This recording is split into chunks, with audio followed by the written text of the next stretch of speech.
Wednesday, August 9th, 2017, here on the Patriots Beat podcast. We are 1 day away from the first preseason game of the year for the Patriots, so we are taking a look at that. We're breaking down what are we expecting from that first preseason game, what have we seen in training camp so far. We've also got some news breaking that Vince Wilfork will be retiring as a member of the Patriots today, later on this afternoon on Wednesday.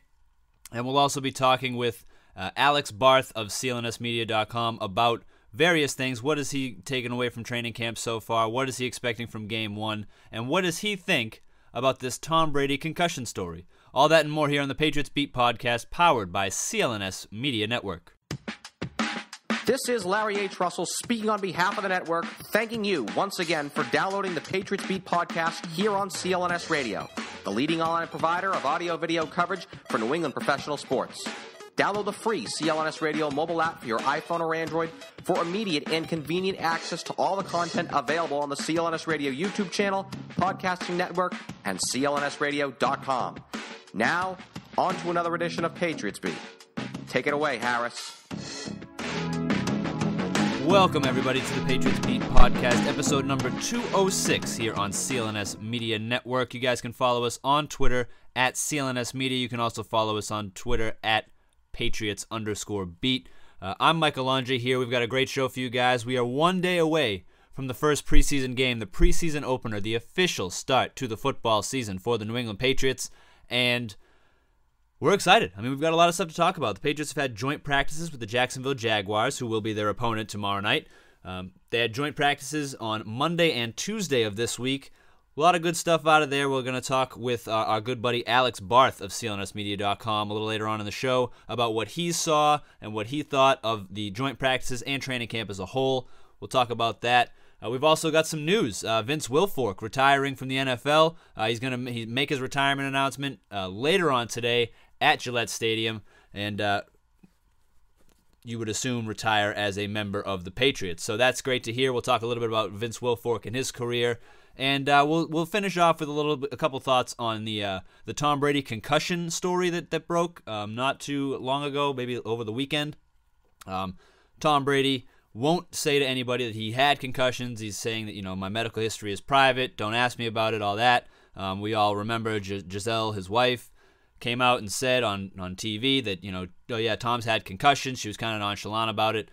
So we'll talk a little bit about that as well and the backlash that has received as well. So, let's get started right away. Let's talk about joint practices between the Jaguars, the Jacksonville Jaguars, and the New England Patriots. By all accounts, the New England Patriots are dominating these joint practices. Tom Brady's looked on fire. Brandon Cooks has been beating everybody. He's been making one-handed catches left and right, catches in the back of the end zone. Tuesday in particular for Rob Gronkowski, every report that I saw was that Rob Gronkowski was an absolute monster at Tuesday's joint practice. So, things are looking good on the offensive side of the ball. There's no question about it. We haven't heard much about the running back position, and that's a position that I think we're all kind of curious how that's going to shake out. Is Mike Gillislee going to win the job? Is James White going to take that next step and become the lead back? Where's Dion Lewis at? We also have Rex Burkhead coming into the mix and all this stuff. So I think that's a very interesting position. We haven't heard much out of there. But, there are still plenty of other things that we can watch during training camp. The cornerback battle, for one, has been very exciting to watch. A lot of different guys have been stepping up at the cornerback position. Obviously you've heard, Stephon Gilmore has played well. Malcolm Butler has looked good. But you've also heard guys like Cyrus Jones, who is kind of starting to make an impact on special teams, and he dropped the first punt of the year and needs to prove himself and all that stuff. And then there's also all the rookie corners that have all the undrafted rookies, and we all know Bill Belichick's history with undrafted rookies. So the cornerback position has been especially fun to watch. The front seven has been fun to watch. Getting to see guys like Harvey Langi, the rookie that you've got there at linebacker, Dietrich Wise and Derek Rivers, the two rookies you have on the defensive line who have been getting some considerable snaps lately. It's good to watch. It's nice to see those guys out there getting reps.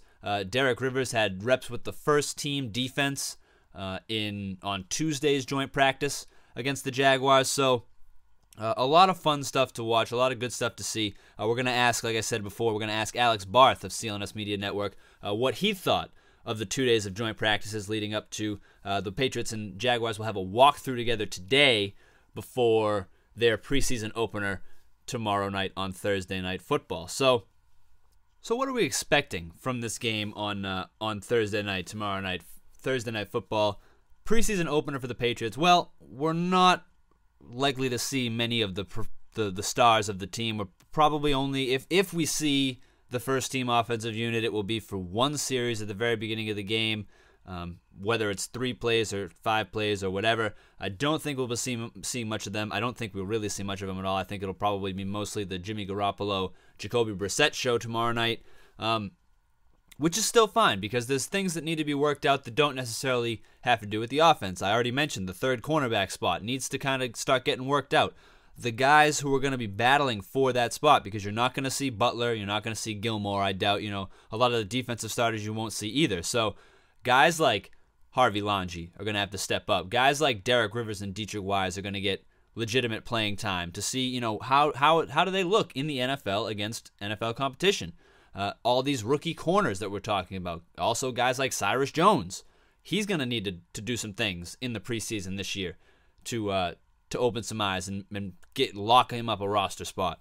So there's a lot of things that we can look for in this first preseason game, even though, a lot of us aren't that excited because, hey, there's not going to be that many marquee players playing and who wants to watch a game with a bunch of scrubs. Well, I mean, this is the battles for the bottom half of the roster right here. This is the guys who are going to be battling throughout the rest of training camp for those spots, and I think it's worth it to pay attention to, really. I mean, especially at corner, especially at those front 7 positions where we've got a couple new defensive linemen, a couple new linebackers in the mix, guys that are going to be getting some work in. So just because you can't watch the stars out there doesn't mean that you shouldn't watch the game, right? So moving on, let's talk a little bit about Vince Wilfork, because Vince Wilfork is retiring from the NFL. He's retiring presumably as a member of the Patriots. I mean, later on today, he will be having a press conference. I believe it's set for noon, which is right after the Jaguars-Patriots walkthrough there. He's going to be addressing the media at noon to announce his retirement formally at Gillette Stadium. So presumably he would retire as a member of the Patriots. He did spend 10 of his 13 years here. Was obviously, we all know, drafted in the first round back in 2004, and it was a phenomenal player for the Patriots through all those years, really. I mean, at the end, he was starting to suffer with those injury issues, but he was still a very productive player for his position. I've seen a lot of talk floating around about Hall of Fame status. Is Vince Wilfork a Hall of Famer? And, it's that position is always so difficult to judge because, unless you're a guy like a pass rushing defensive tackle who can get sacks and things like that, the stats don't really show up for a guy like Vince Wilfork. You know what I'm saying? Like, Vince Wilfork was just a mountain of a man. He took up 2 blockers on every single possession, every time he was on the field. He didn't necessarily get a ton of tackles. He didn't necessarily get a ton of sacks. But he was a serious cog in that Patriots defensive line for, like I said, 10 years. I mean, is he a Hall of Famer? I couldn't say that. I don't know if he's a Hall of Fame player. I think he's without question a Patriots Hall of Famer. I think that's no doubt about that, and he'll be in the Patriots Hall of Fame eventually. But a Pro Football Hall of Famer, I'm not entirely sure. I'm not entirely sure about that. But still, I mean, he was a great player for 10 years. He's going to retire as a member of the Patriots. He may or may not have his number retired one day. I mean, he was a key Patriots player. Definitely, like I said, definitely a Patriots Hall of Famer. I think there's no question about that. And it's great to have him back. It really is. It's great to have him retire as a member of the Patriots. I was upset when he left. I didn't want him to go, play for a different team and things like that. He went down to Houston and played a couple years down there. I wasn't really thrilled about that. I would have rather him just had retired, as a member of the Patriots back then, or had just, taken a much lesser role, lesser money, whatever, and stayed as a kind of a mentor type deal for these younger defensive linemen that the Patriots have now. But still, I mean, that's just a personal preference of mine. He's one of those guys like Teddy Bruschi, like, Ty Law, guys like that, guys who you think like, I really couldn't see them in another team's uniform. Obviously, Ty Law played for other teams. I'm saying, Teddy Bruschi didn't.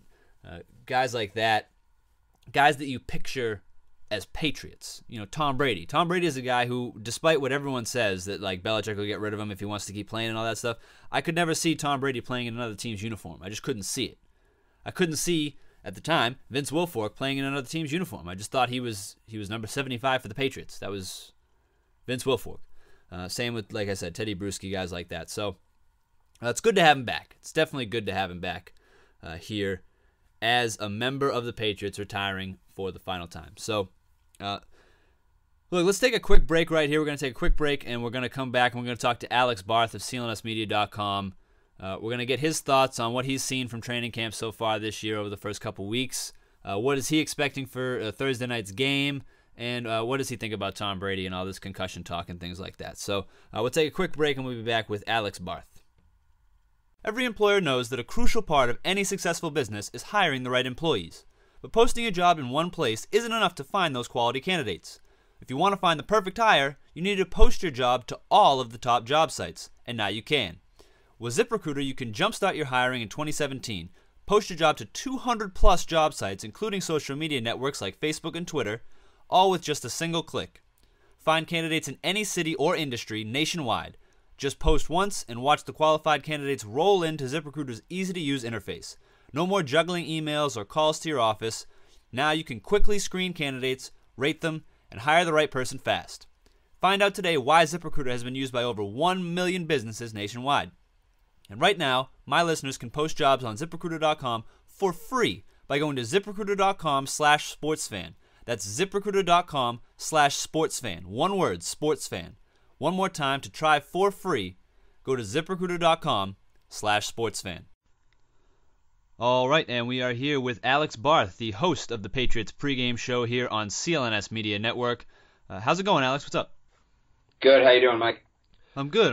We're now getting ready for the first preseason game coming up in a couple of days. There will finally be play on the field. We'll finally see it. Tell me you didn't watch the Hall of Fame game? That doesn't count? I certainly did not watch the Hall of Fame game. No way. But, I mean, it's going to be the same basic idea for this first preseason game, right? I mean, we're not going to see anybody of consequence on the field for the Patriots on Thursday, are we? No, I can't imagine so, which is kind of a bummer. I'm hoping they'll send the top offense out for one series because I'd love to see Brady and Cooks. I can't imagine that we do. The running backs, maybe, because they need to get that thing sorted out. Outside of that, I wouldn't expect to see much of the first team. What about kick and punt returning? I've kind of been harping on this for the past couple weeks now. Obviously, Cyrus Jones was a total disaster last year. I think we can all agree on that. So coming into this year, I was suggesting someone like Danny Amendola, and if he is going to step into that role, he would definitely need reps in the preseason, wouldn't you think? No, I would be shocked if he plays in the preseason. They're letting him skip practices. I would be shocked if he plays in this game. I don't think we know who the first-string kick returner is because Jones has been great in camp. They've given Jonathan Jones looks. They've given Rex Burkhead looks. Yeah, you're probably going to see some of these names if they play a kick returner. I'd love to see them give Cooks a look. Maybe not in the first preseason game, but at some point this season with his wheels. But Jones dropped the first punt at camp, threw his helmet in the woods, and since then hasn't dropped one. So I think as of right now, it's his job to lose because if you saw this kid in college, I mean, he is just one hell of an athlete with the ball. I don't want to say he's Tyrann Mathieu because nobody's Tyrann Mathieu, but he was probably the best I've seen since. The kid was electric with the ball in his hands. He deserves another shot on what he did in college. Now, if he comes out this year and starts dropping punts early, like short leash, but it should be his job. And I think the preseason is the perfect time to test and see if he's over last year's mental lapses. Because it was mental last year. It wasn't physical. It was mental. The NFL lights were a little too bright for him. Yeah, I totally agree 100% on that. I mean, especially by the end of the year, I mean, it was entirely in his head. Oh, yeah. No, he's got David Price brain. The lights got a little too big for him, and he freaked out. But we'll see. Now that he's had an off-season, he went back. He worked with Saban. He's worked with Belichick. If he can kind of put that all behind him, because he is a game changer with the ball. Well, let's hope so for his sake. So on this team, there's really no battles for starting positions. I mean, there's so many players that are just already have their spots locked in. The main position battles that we look for in these training camp practices and things like that are for like the number 3 wide receiver, for example, or the number 3 slot corner, for example. So I guess my question to you is, who are you looking for to step into those roles? Like, who do you think can win that number 3 wide receiver spot? Who do you think can win that slot corner spot in particular?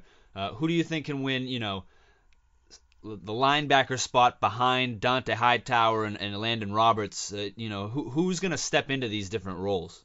Well, I think the wide receiver will ultimately be decided by Brady. Based on the way they call their plays, it's not really a depth chart, it's more by formation. And Bill's going to throw the guys out there that Brady trusts. So that one, to me, you're not going to establish in the preseason. Now, the slot corner has probably been my favorite story to follow throughout camp. First of all, I'm a big Cyrus Jones guy, if you can't tell. I think he's in the mix, Jonathan Jones in the mix, Justin Coleman's in the mix. And those are all good players. But you have 3 rookie corners, 2 specifically, in DJ Killings and Will Likely, who have been great in camp. And if you look at the Patriots' history in the last couple of years with undrafted corners, it's unheard of. There were 13 undrafted corners to start at least half their team's games last season. 13 undrafted corners. 5 of those had multiple interceptions. Of those 5 guys, 3, Sterling Moore, Crayvon LeBlanc, and Malcolm Butler, were given their start in the NFL by the New England Patriots. So what does this mean? It means Ernie Adams is a genius. It means that they have somehow figured out a way, one of the most expensive positions in football, where there is no talent. There are very few talented corners. They have figured out a way to find not elite, but starting caliber talent on what I like to call day 4 of the draft by signing undrafted free agents. You have 3 of those guys in camp this year. 2 of them have already looked good, and given, I think we can safely say Butler's on the way out next year, they're going to be looking to fill that roster spot probably for cheap, given what they paid Gilmore. So keeping an eye on the undrafted corners for me, seeing if they can continue this run from, it started with Sterling Moore to Malcolm Butler to Crayvon LeBlanc, who ultimately didn't stick with them, but had a good season last year for an otherwise Swiss cheese Bears defense. And he's going to look at a bigger role this year. I was very high on Crayvon LeBlanc. Seeing if they can continue that run of success at the undrafted corner spot, to me, is a big story role, and the fact it coincides with them needing a slot corner, I think just lines up perfectly. Right. That's what I think makes that position battle so interesting, is that, I mean, besides wide receiver, cornerback might actually be the deepest position on the team talent-wise. I mean, you've obviously got the 2 guys at the top, Butler and Gilmore, but then there's still guys like Eric Rowe, Justin Coleman, like we've talked about. Cyrus Jones needs to prove himself, obviously. Now, in my personal opinion, I think Cyrus Jones needs to prove himself on special teams before he can even think about contributing on defense. But, I mean, again, we'll see. But still, I think that this might be the deepest position on the team, which makes the position battle much more interesting to watch. I think what gives Cyrus Jones the edge there, though, is because he's just going to be in the second year of his rookie deal, they're not going to cut him. It's too much money on the table. I would be shocked if it's next year. We're having a different conversation. But he's going to be given every chance to win either or both the kick return job and the slot corner job, because he's not an outside corner. He's not big enough. Yeah, I'm definitely with you there. I think that this is Cyrus Jones' year to prove himself with this team. If he does, that's great. If he doesn't, he doesn't. I mean, I'm sure he'll get another opportunity with another team. As you said before, I mean, there's not like there's a ton of depth talent-wise at corner league-wide. So, I mean, maybe he gets another opportunity somewhere else if it's not here. But moving on to more, team-wide, training camp as a whole, we've heard a lot so far about how, Tom Brady is simpatico with Brandon Cooks. They're making connections all over the place. Earlier in the week, Monday, Tuesday, the 2 joint practices with the Jacksonville Jaguars, we heard, Cooks is making all these incredible catches in the end zone, and Rob Gronkowski looks like his old self and all this stuff. I guess, what are you looking for from this offense this year? What are you expecting? What are you hearing? What are you looking for? Right. I mean, it's been talked to death, right? The comparisons to 2007. I think that's where we're at. The only player we don't know right now is the second tight end. Everything else is locked in. We're just waiting on the roles. The last time any NFL team had this kind of established offense, it did great things. So, and then that was Denver a couple years ago, and before that, the Patriots. So it's just, can they live up to that 07 offense? Is Brady going to throw his age in touchdowns? Is he going to throw his age plus 10? Does he have a chance at Manning? Those are the questions for me. That, and I mean, really, the one thing that concerns me with the offense is Garoppolo continues to suck in practice. And the question is, does he suck or is he just a bad practice player? Which is bizarre to think about. It's not the kind of guy you think Belichick would like, but he's still here. So, seeing what he's doing and then just the way this offense is going to click. I mean, I could talk about the second tight end position, but, I think they'll end up keeping O'Shaughnessy because they gave up the highest pick for him. They'll try to get Hollister on the practice squad. That's that. Yeah, I mean, it's crazy to think that, this is the kind of problem that this team has, is that, you're trying to figure out which players to stash on the practice squad. I mean, DJ Foster is another guy who usually gets stashed on the practice squad. I think we're about done with DJ Foster. We've been hearing for 2 years how supposedly good this kid is, and now they've extended White. But they keep him on the practice squad when they don't have him on the roster. He's on the practice squad. They keep him around. He's not practice squad eligible anymore. And I don't think there's a roster spot. I just don't think there's a roster spot for him on this team. Because as camp goes on, the more and more I think that they're going to actually keep Austin Carr. I don't think he's getting to the practice squad. I think he would get claimed. It's similar to the LeBlanc situation from last year. Do you not play him and hide him so other teams maybe don't want to sign him, but you need to play him for his development? And I think they're going to want Carr on the roster, especially considering they want to give Danny Amendola that limited role. And that's going to come from either tight end or running back. And I think you could see them keep 2 tight ends on the roster this year, even with Gronk's injury issues. Keep 2 tight ends and 1 reliable guy in the practice squad. And it's going to be Gronk and Allen, and then see if you can. I don't think you can get O'Shaughnessy on there, but whether you can slide Langle on if he still has eligibility, which I actually don't believe he has, or Hollister, or even Sam Cotton, just getting somebody on there just in case, because Gronk's probably not going to play 16 games, even if it's precautionary. But I don't see them keeping Foster and letting Austin Carr go.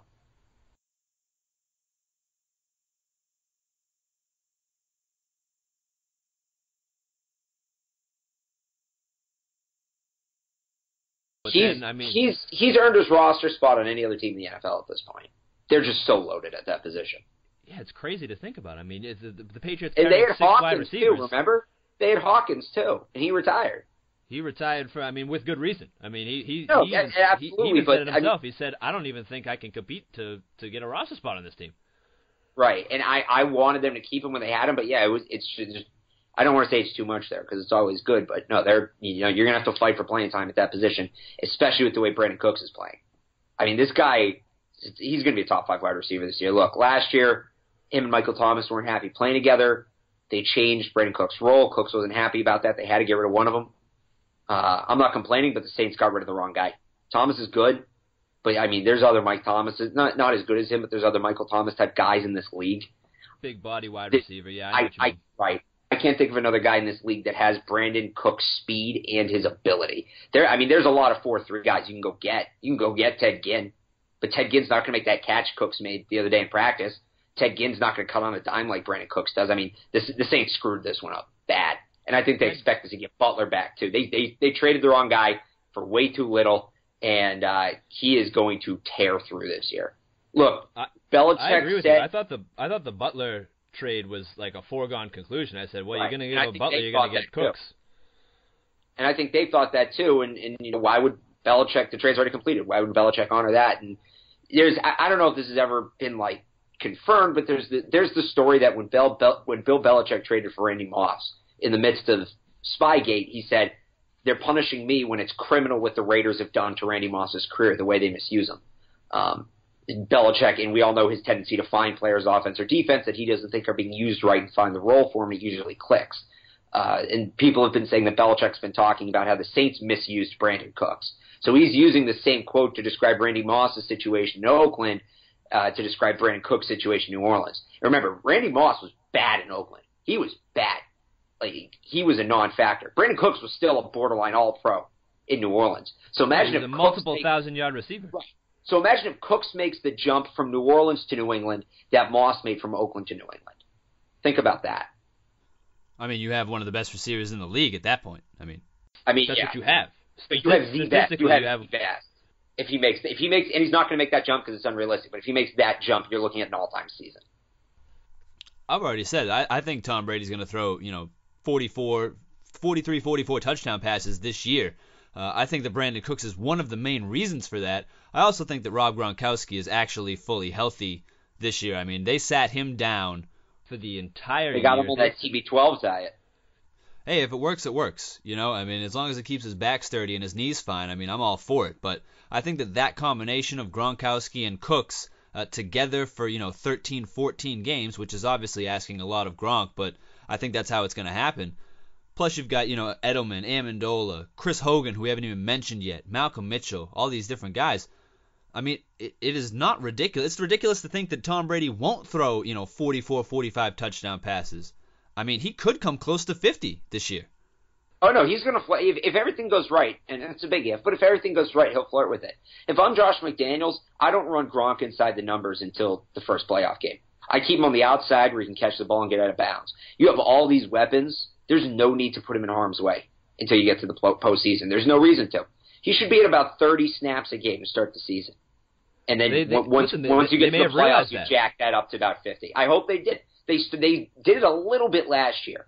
A little bit, and then they started using him more and more, and it was too much. He got hurt. I think when you play those physical teams, not that they play them this year, but when you play a team like Seattle, 20, 25 snaps for him. You can win. And then if it gets close at the end, if you might lose, then you put him in. You play him more. There's no reason to put him out there 40, 50 snaps a game, really against any divisional opponent at this point. Against the Chiefs, against the Chargers, no reason he needs to play that much. Those games should be in hand. He should be hanging out on the bench. You let Dwayne Allen go out there. And you let, whoever the third tight end is, O'Shaughnessy, Hollister, whoever, Matt Lengel go out there. Well, we'll see what happens. I mean, I definitely agree with your premise. I think that they should, not play Gronk in games that don't matter and stuff like that. There also comes into the fact, there could be, I don't know, his contract details or anything like that, but there could be incentives for a certain amount of playing time that he's going to want to hit or whatever.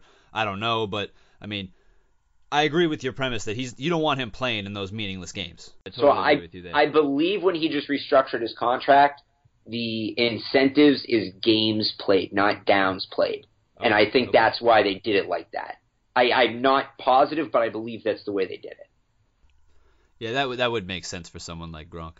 All right, Alex, well, before we get you out of here, let's talk about Tom Brady. Tom Brady made more news again over the past weekend and earlier this week.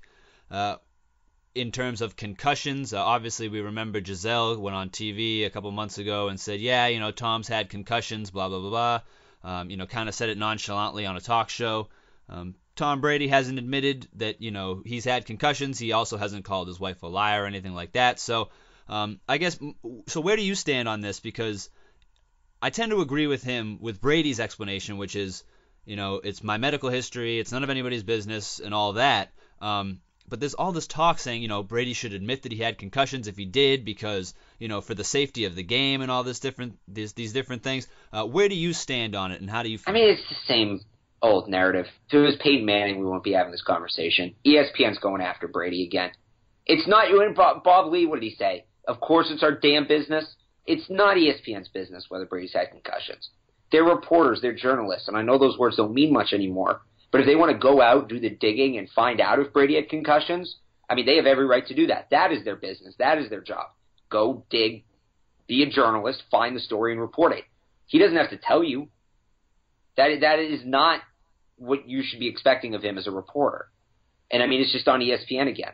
They just want the gotcha moment, And I'm not. And frankly, he's not gonna admit it because I mean he's not gonna do anybody any favors at this point. And it's bad. It's bad for his brand, for the TB12 brand, which is his focus right now, and there's nothing wrong with that. But look, if ESPN comes out and said we talked to this doctor and this source and this teammate who didn't want to be identified, and they said we know he had concussions, I mean you're going to be pissed, but that's good reporting. You can't do anything about it.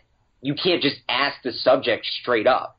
It's like a couple years ago. Do you remember the play? I think it was his rookie year, second year, on a Monday night game against the Chiefs when Gronk caught that touchdown and rolled backwards into the end zone, looked like he snapped his neck. They asked him, right, and they asked him the next day. They kept asking him, do you have a concussion? Do you have a concussion? Do you have a concussion? And he kept kind of shuffling to the side. And finally, he just says, look, two things. I don't have a concussion, and if I did, I wouldn't tell you guys. And I think that's kind of Brady's mentality with it. Because he doesn't want to get dragged into this. He doesn't want to be the face of the concussion issue. His whole thing when he gets out of football, he wants to promote, healthy lifestyles and how to take care of your body. He doesn't want to be attached to the concussion issue in the NFL. And if you think that, that's a character flaw for him because, it's important kids know what the risks are, fine, you can think that. But ultimately, it's his decision whether he wants to tell people or not. There are people who want to go out and be the face of the concussion issue. They've done it. Look at Andrew Hawkins. Again, it's part of the reason he retired. Because he saw the study, was at BU, which, was true, and there are issues, but was a little misleading. But, he's a smart guy. And he said, I've made my money. I don't want to deal with this. I'm going to retire. That's a personal choice, and ESPN trying to take that choice away from Tom Brady is wrong. I think Brady handled it fine. I don't even mind what Giselle did because she's promoting her brand, and part of her brand is being married to Tom Brady. Part of like Brady's brand is being married to Giselle Bundchen. So I don't even have a problem with what she did. It's just ESPN trying to get in the middle of it. Like everything that's happened with the Patriots the last 5 years, they're trying to make mountains out of molehills with this. A football player has a head injury. Shocker. Breaking news. Alert the presses. It's ridiculous. That's the thing, is like, would anybody be shocked if he had a concussion? Of course not. Of course they wouldn't be shocked. We all know, but he's not going to. It's stupid to think he would come out and say it. It's asinine. All right, well, I think that's a good way to end it on that note. Alex Barth of the CLNS Media Patriots pregame show. Check him out there. Catch him on Twitter at @TheRealAlexB. Thanks a lot, man. I appreciate you coming on today. Thank you very much. And that's going to do it for another episode of the Patriots Beat podcast here on the CLNS Media Network. I want to once again thank our guest, Alex Barth from CLNSmedia.com. You can give him a follow on Twitter at @TheRealAlexB. You can also give us a follow at Patriots_Beat and at CLNS Media. And you can give my own personal account a follow at CLNS_Alonji. Today's sponsors were ZipRecruiter and Blue Apron. For CLNS Media, executive producer Larry H. Russell, the founder of the network, Nick Gelso. I want to thank everyone once again who tuned in. My name is Mike Alonji, and this is the Patriots Beat podcast, powered by CLNS Media. What's going on, Pats Nation? This is Marvin Zahn of the CLNS Media Network, and I'm here to tell you right now to check out the CLNS Media New England Patriots postgame show hosted by myself and my co-host, Mr. Mike Nice. And live on CLNS Radio immediately after every single Pats game. Call in at 929-477-2386 toll-free to get your voice heard and contribute to the host breakdown and analysis of the latest Patriots contest. We also got the stars and sorries of the day, Twitter posts for the plays of the game, and everything else that is going on with the 5-time Super Bowl champion. Subscribe to CLNS Media New England Patriots postgame show on iTunes and Stitcher, and the best way, download the free CLNS Media Network mobile app for on-demand listening anytime, any place, anywhere.